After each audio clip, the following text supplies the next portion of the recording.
If they don't like the place, they just leave. They get better job, and they're on the lookout for that kind of a situation, rather than an organization like ours, where it is a large chunk of people working at one place, and it's a manufacturing industry where their stoppage of machine can lead to total stoppage of the whole activity. So the variations could take place on these bases. Of course, demography and geography also has an impact. The younger generation will have a different kind of proactive approach, and the older generation will expect a very different kind of proactive approach. Now, IR also depends upon the opportunity and propensity to exploit. And when I say exploit, I don't mean it in the traditional sense of what Karl Marx said. Karl Marx was only partially right when he said that bourgeois exploit the proletariat. In my experience, what I find is that it's a basic tenet of human nature that everyone exploits everyone, given a chance and the chance being made available. You will find umpteen number of examples if you move into the industry that it's not the industrialist only who exploits. Go to the ports. I once went to one of the ports and some people were playing cards. I just wanted to know who are these people. They said these are the permanent workers of the port. So what do? They come and play cards. They bring along with them one more person who will work for them. They'll pay them 300 rupees a day, and they'll get about 40,000 per month as their salary. So given a chance, this is a human tendency which works. So when we talk of exploitation, we are not talking in terms of only exploiting in monetary terms. If we expect a lot in return from the workmen, if we don't provide additional facilities or adequate facilities for that kind of return, then that is also exploitation. If the workers are not delivering in accordance with the kind of wages or compensation they are getting, that is also a form of exploitation. So the IR scenario is impacted by all these factors. Now, of course, if you talk in the general sense, yes, proactive HR policies do have an impact, and answering to one of the questions, what would happen if Vivekananda and Sri Sri were the people working? You know, we do conduct training programs, a lot of those, but my experience is that the impact of those training programs, as far as the job knowledge is concerned, it is far, far less than what you really learn on the job. The theories that you give as an input during training programs are often forgotten after they come out of that course. So what we do is, while we do train them, impart training on the job, we also keep on sending them to various kinds of religious institutions for training, like Sri Sri's ashram or Isha Foundation's ashram or Brahma Kumari's ashram at frequent intervals. People go along with their wives, stay there for a week, they come back, and after 2 years we again send them. By the time they have forgotten about the whole thing, they again go back and refresh themselves. And we have in fact found that this has really given a great, great benefit to us. What really happens is that the level of engagement and commitment towards the organization increases. All these performance appraisals and various kinds of HR interventions that we talk about have got a very, very limited impact And when it comes to an organization where people are working in shifts on the same machine and they are all giving more than 100% production, the capacity utilization, I must tell you, of all our plants is more than 100%.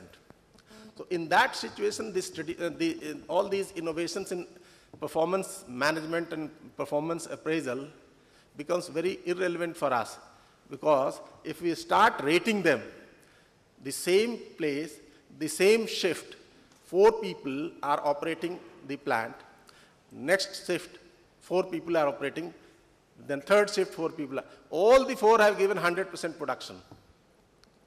If we, on the basis of all these modern techniques and gadgets, start assessing them and say that this fellow is A and this fellow is B, we had it. So we don't go by the traditional method, we don't go by all these performance appraisal and 360-degree feedback. The performance is measured for the team and not for the individual. That is the other aspect that we follow. Then, I hope I've already exceeded.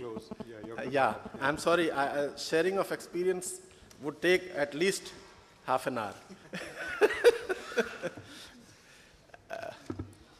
Sorry. Thank you.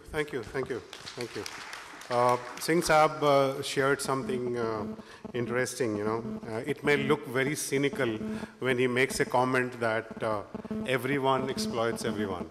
It's a very cynical statement, apparently, prima facie. The example which he gave that a workman who is earning 40,000 getting a proxy worker at half of the salary which he earns. So is that a reality? Probably we need to look at that fact. He also said something about what I would like to term as minority tyranny, the tyranny of minority. Sometimes it is not only the capitalist or the owners who is tyrannical or authoritative or dictator. Sometimes it is the poor also who is much more tyrannical or terror than the powerful. And who knows better than Dr. Manmohan Singh? That it is always somebody who is very weak is literally exploiting Manmohan Singh. Unfortunately, he's also Dr. Singh like me. Questions, and I can understand what Mr. Singh is saying, that this is a terrain, this is a world where probably one can go on and on, because the world of industrial relation, the world of industrial democracy, if I can say, somehow currently remains a little unimportant or less focused subject today. And Manesar has really been a wake-up call for many of not only HR professionals but also academic institutions. And everyone is revisiting the need to revise the syllabus. So far, very few business schools were paying attention to industrial law and labor law. But now they are realizing that probably the time has come that rather than only teaching employee engagement, you will have to also teach and train and empower and mentor and coach your budding HR professional, that what Industrial Disputes Act mean and what Industrial Standing Order means and what is payment of wages, so on and so forth. So a shift is coming back, and it's coming back with a bang on the face. Thank you, Mr. Singh, and I would like to invite Bharat Bhai to share his thoughts. He's also another stalwart from industry. Triveni is his present organization, but I know Bharat Bhai for a very long time, an illustrious professional, and I'm sure he has something interesting to share. 2 to 10 minutes. That will be wonderful. Yeah. Wonderful. Great. Thanks. Sure. Good afternoon, friends. Good afternoon. I know it's pretty late for me to try to wake you up, but you had a full day today. Friends, very interesting subject we have today to talk about, and that is what can be done in HR to make sure that the problems of reactive HR, that is IR, that is the problems that come out of IR is not necessarily negative. So very appropriately, the people have given a topic that it should not be. How can we avoid reactive IR situations? Friends, you will agree with me that IR was a forgotten subject.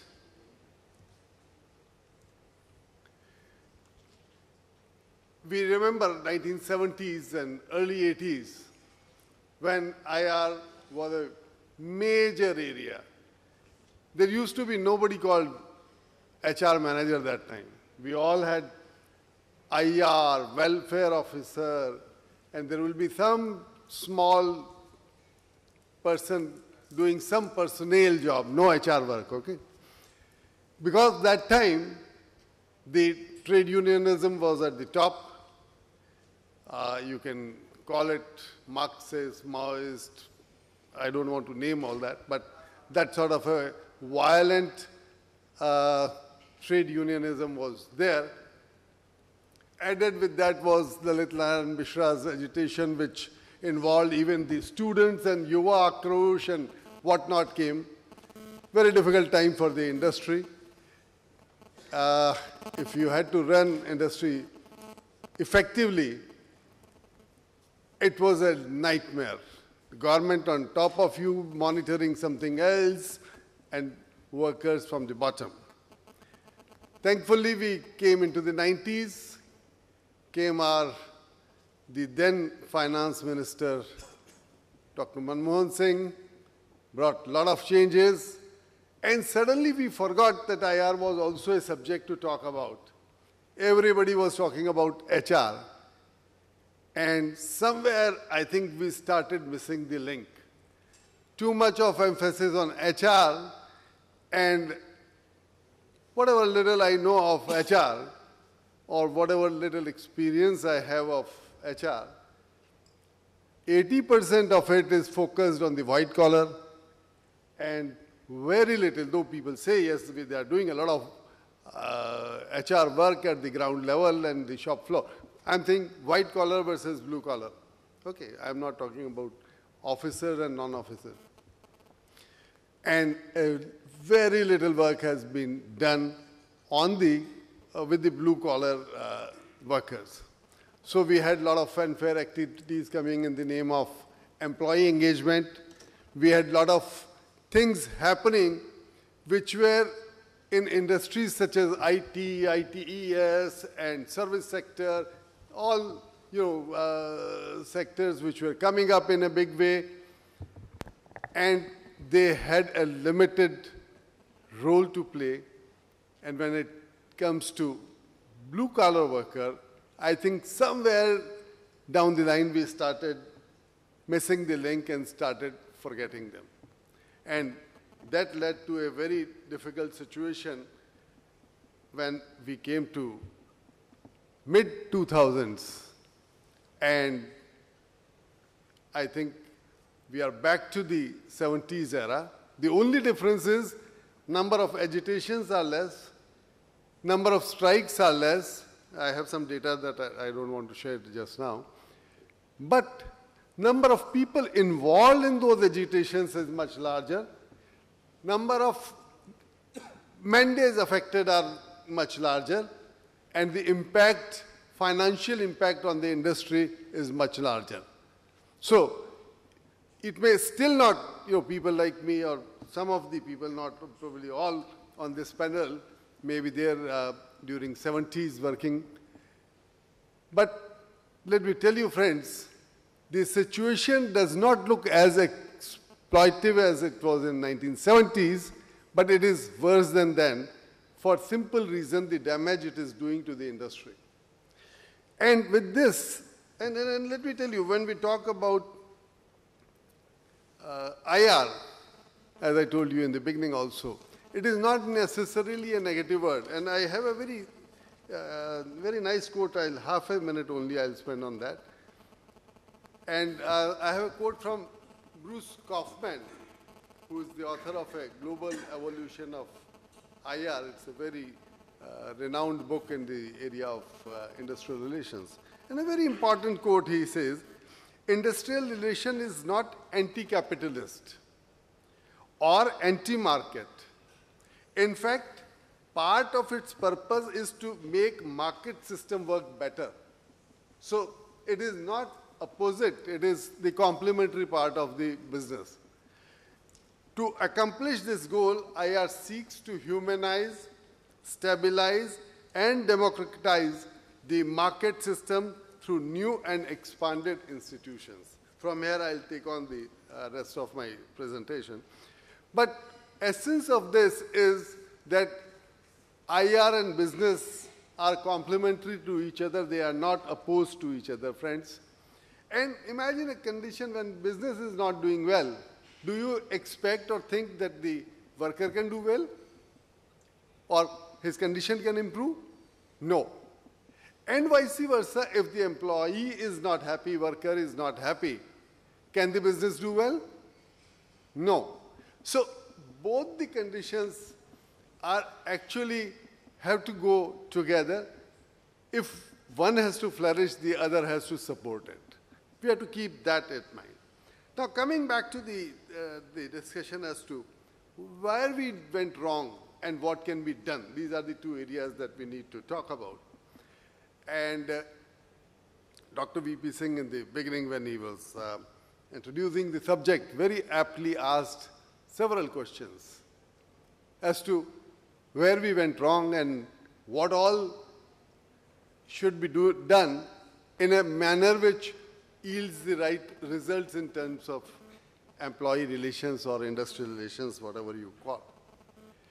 Friends, as I was telling you, the fanfare that started in the name of employee engagement was focused towards one direction, not leading to anything very specific tailored toward the blue-collar worker.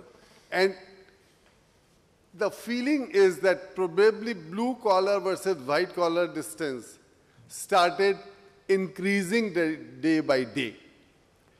The feeling in workers came that this is a separate group and we are a separate group, and that is the major reason for people to really start getting frustrated. We have done a lot of work in terms of communication channels in last 10, 15 years. If you ask organizations, they have done communication policies within the organization where several platforms have been opened up. There are open houses, there are town halls, there are departmental panchayats, and blah, blah, blah. But what has been the outcome? Everything has remained as a formality for completion in terms of HR or personnel KRA. Has it been leading to some useful discussion? I would like to take I'll just run through it 2-3 points together and then come back to the same points again to develop as to what should have been, or rather what some organizations in the past, I'll go by my own experience of a couple of